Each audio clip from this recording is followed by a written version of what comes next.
Om.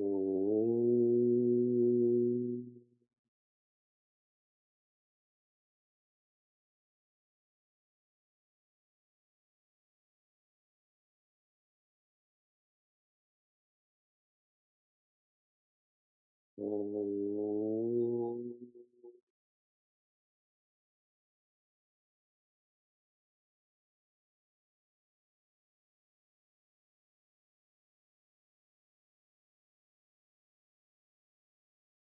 Om.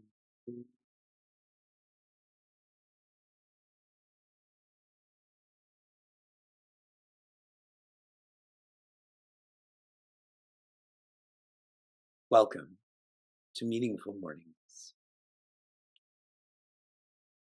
I was alive before the internet became available to everyone. I was alive when you had a huge computer and you had to pull that telephone wire from the wall and stick it into the back of the computer, and then you're on the internet. So I've understood the internet in some ways, but one way I've never understood is the notion of surfing the internet. And this became more clear to me on Thursday. On Thursday morning, when I did not facilitate Meaningful Mornings, one of my teammates, Soumya, did. So I like to track people's participation. That's why people's cameras are on and they're sharing in the chat. So typically, when I teach, the recording on Facebook receives around 200 views. That day, there was 300 views. Now, to me, my inference from this, because I'm a secure person, I'm a good teacher, she's a good teacher. I'm okay looking, she's okay looking. It literally was someone happened to be on Facebook and saw that this was interesting, and so 100 people did that. That's what surfing the internet is. It is unsteadiness, but rather just randomness. In fact, as I was reading the comments for that day too, someone wrote, "She has such a soothing voice." That I took personally. In all of this, what I am appreciative of, past, present, future, is how much support our community has in terms of teammates, in terms of guides. And I hope you feel the same. One of the main teachings of the Bhagavad Gita is how to delight yourself so that you can delight others. In verse 50, this is the specific focus on how does one practice contemplation so that they feel complete. In verses 51 to 53, Shri Krishna shares the preparation that is mandatory to be able to practice. I'm in Portland right now for their ashram's 10-year anniversary. I've been coming to Portland when they used to rent a facility.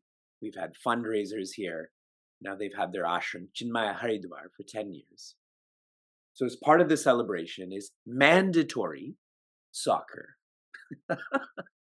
from 1:30 to 3. It's team building. Why don't people understand that? This is mandatory preparation.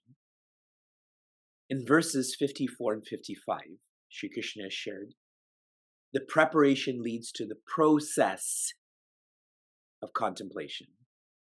Process of contemplation. And one has some experience. When one contemplates, one feels lighter. One feels more cheerful. But this is not enough. This is not the end. So in verses 56 to 57, Shri Krishna shares how this is solidified, how one's experience is solidified. And really, that goes from, I feel lighter and cheerful in a controlled environment to I feel lighter and cheerful in an uncontrolled environment. The point being, there's no such conditions anymore of controlled and uncontrolled. That is a rookie mistake, and sometimes we still say it. This is the unreal world, and then I have to practice in the real world. If you already speak like that, most definitely you're not going to practice in the uncontrolled environment. I'm reading some lovely writing of Pujaswami Chinmayananda about what happens when you start to engage in preparation, when you engage in the process, when you start to feel this peace. The philosophy of the Gita is extremely dynamic. The Song of the Lord is an innocent-looking magazine of power which can be detonated by correct understanding. So far, so good, and the writing is awesome. But here's the more pertinent part. The warmth of living makes it explode. When we live this, we grow and grow and grow, blasting the crust of ignorance that has grown around the noble personality and its divine possibilities in the student. Before I get to the next verse, I'm in a new home. Everyone can hear me and see me clearly, including on Facebook and Instagram. We are on verse 58. It is not a critical verse. I will let you know when that comes, but it is a special verse where there is a transition to the final dialogue of the Bhagavad Gita. Machchitta sarva durgani mat prasadat tarishyasi ata chetvam ahankaran nashosyasi vinangshasi. Joy. Mat chittaha, one's inner world, mat, fixed on Shri Krishna. What happens when you do this? Sarva durgani, one starts to feel they have less obstacles, that living becomes easier. Do you agree? The more you think about Shri Krishna, the less you think about your problems. Whenever I facilitate making sense of stress workshops for corporations, I try to point out to them, we create stress, and so we have to uncreate it. We did it to ourselves, we have to undo it to ourselves. Here in Portland, we went through a guided visualization where everyone identified what is bothering them the most in their life right now. And slowly they lifted their inner world from their body all the way to the moon.